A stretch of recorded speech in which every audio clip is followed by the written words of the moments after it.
Hey there, I'm Steve, and welcome to Jamsin Entertainment. And welcome to the conversation. Just before we get started, there are many ways you can help. You can like and subscribe so you never miss a conversation. But most importantly, please share this video. Get the word out there as a community. We can talk about all the things that we love. Today on Throwback Thursday, we're looking at what I thought was the final movie in the Lone Wolf and Cub series, but it's actually not. We'll get to that. Out of all 6 that I've seen so far, this is kinda the goofiest one. It opens up with Daigoro and Ogami in the mountains, sledding through. It kinda has like a Bond theme to it. If you ever watch the movie, listen to it. Like, there's a part that sounds like the Bond theme.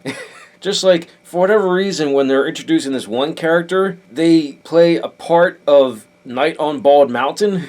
So this is like the goofiest one out of the 6 that I've seen. And this one is just strictly Yagyo clan versus Ito Ogami. Yeah, this is just all out war between 2 people and a rival clan that gets other clans from the shogunate to attack based on a lie. But of course, that's par for the course for the Yagyo clan. The movie starts out, you think they're building up this one character. So I'm gonna have to put it in post. But Retsudo, I believe, is the Yagyo's leader. He had 3 sons and he has his final daughter, and they build her up. I'm all set for like this big showdown between her and Ito Ogami, or like her and the rest of the clan, something like that. But she's just the last legitimate child of Retsudo. Then you find out he has a bastard son and then daughter, but that really doesn't go anywhere, and that's the part that, yeah. So I guess bloodlines kind of work in Japan like they do in the West, where if you have a child out of wedlock,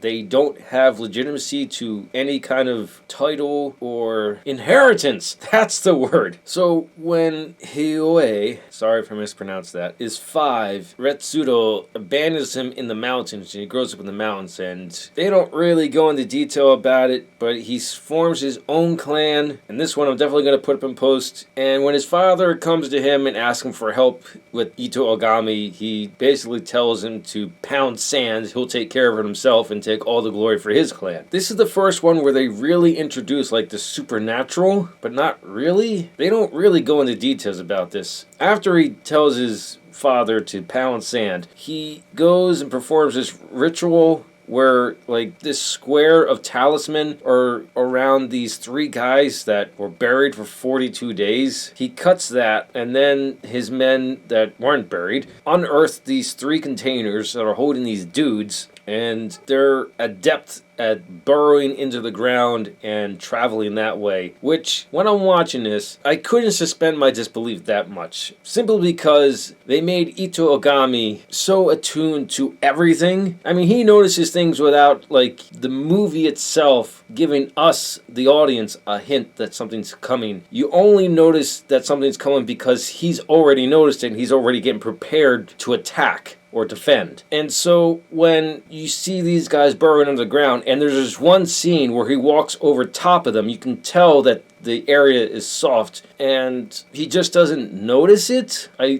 couldn't suspend my disbelief on that one, because they've made him so attuned to everything to a ridiculous degree. But I've just kind of given myself over to it until these 3 characters. When you see them burrowing through and moving through the ground, it's just so ridiculous. And of course he bests them.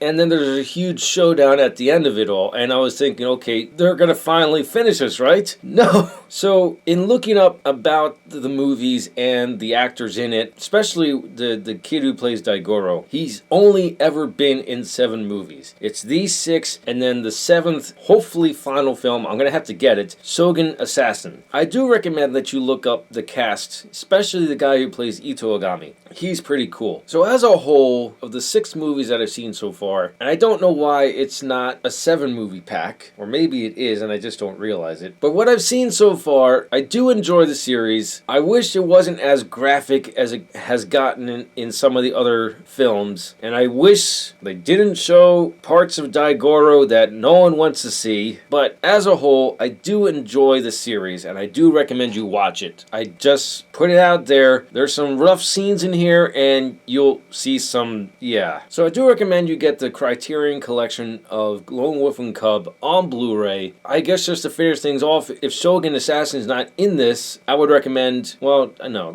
I haven't seen it yet, so let me not get ahead of myself. But I do like the series, and I would like to know your thoughts on the Lone Wolf and Cub series below. And don't go into detail, but please tell me if Shogun Assassin actually does finish the storyline. Just a simple yes or no will do on that part. Next week, if Shogun Assassin's not in this box set, I'm going to start some Christmas movies, and we're going to start with Home Alone. And then the following week will be Christmas Vacation, and then after that will be Home Alone 2. If you like what you saw, like it. If you think other people will like it, share it. If you really liked it, hit the subscribe button. Thank you for watching, and live your imagination.